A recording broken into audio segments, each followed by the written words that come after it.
Hello, today we will be covering DART, the Double Asteroid Redirection Test. We will look at some key areas to better understand the DART mission, such as why DART was created in the first place, the objectives and process of the mission, why it matters, and finally, what happens next with our new advancements in technology. To gain a better understanding of DART's origins, we will first briefly talk about NASA's Planetary Defense Division. The Double Asteroid Redirection Test, or DART for short, was spearheaded by NASA and meant as a test run for Earth's planetary defense. It is part of the Asteroid Impact and Deflection Assessment Mission, a joint collaboration between ESA, NASA, the German Aerospace Center, Observatoire de la Côte d'Azur, and the Johns Hopkins University Applied Physics Laboratory.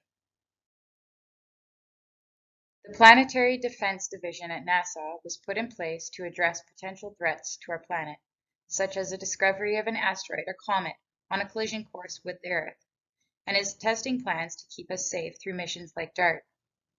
The main thing to remember is that currently there are no potential hazardous objects heading toward Earth, but instead this mission is intended to prepare for such a situation if it ever arises. Further, it is to ensure that we not only have a plan in place, but also that the plan works.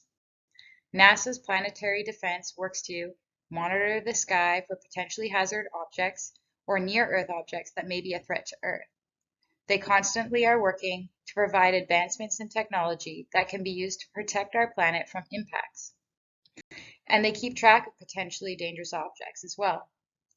They are also a lead player in the coordination of planning in case of an impending collision. So what is DART exactly?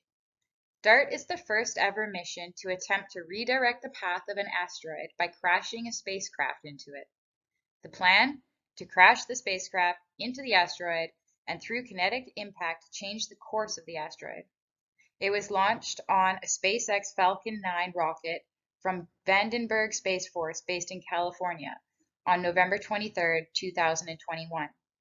It successfully made impact on September 27, 2022 of this year. The spacecraft set out toward the binary asteroid system, Didymos, and its moonlet Dimorphos. DART's target was the smaller of the asteroids, Dimorphos, which orbits Didymos.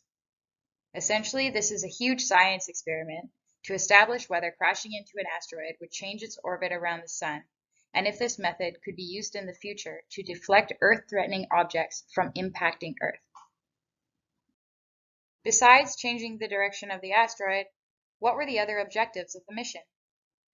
First, to establish whether this type of method can work to change an asteroid's orbital period. Also, to gather information on the measurements of the changes in orbital periods before and after the impact, and to help prepare for potential future Earth-threatening asteroids or comet impacts. It also provides us with a defense mechanism against potentially catastrophic events. It does seem inconceivable that a spacecraft, even one as lightweight as DART, which weighs more than half a ton, could possibly nudge a huge object like an asteroid, which weighs millions of tons. However, an asteroid only needs to be moved a small amount, just fractions of a degree, to miss Earth by millions of miles. After DART was launched, it took almost a year for it to reach its destination. Here we can see the smaller target asteroid Dimorphos orbiting Didymos. Didymos, the larger asteroid, is about 780 meters across, while Dimorphos, the smaller one, is around 160 meters. The spacecraft breaks in two, releasing DART, which makes contact with Dimorphos, nudging it off its orbit. The mission was successful in that the impact was enough to substantially deflect the orbit of the asteroid as seen through the asteroid's original orbit versus the new adjusted one. This has given us new methods in which to deal with potentially dangerous Earth-threatening objects.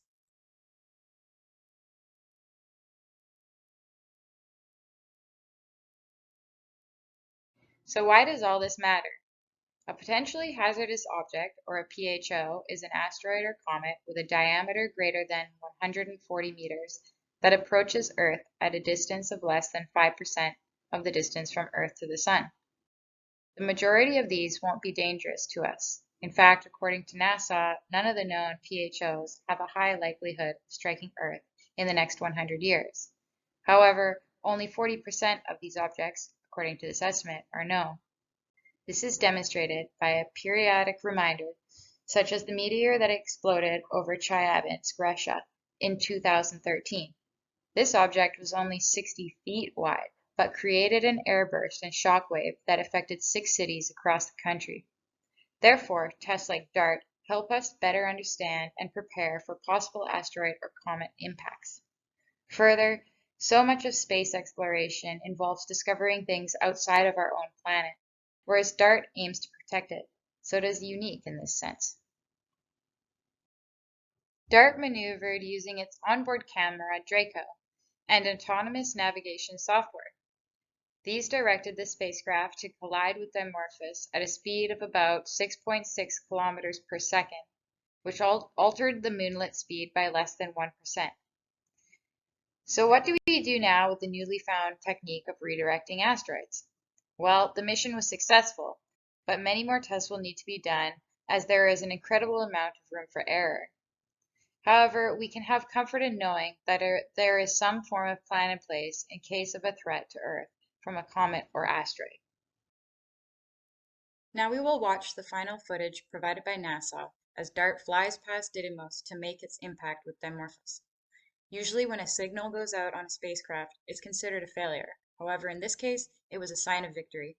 The shots just before the screen goes red are the final photos transmitted back to Earth just before the impact and destruction of the first ever spacecraft sent out to redirect the path of an asteroid. Mission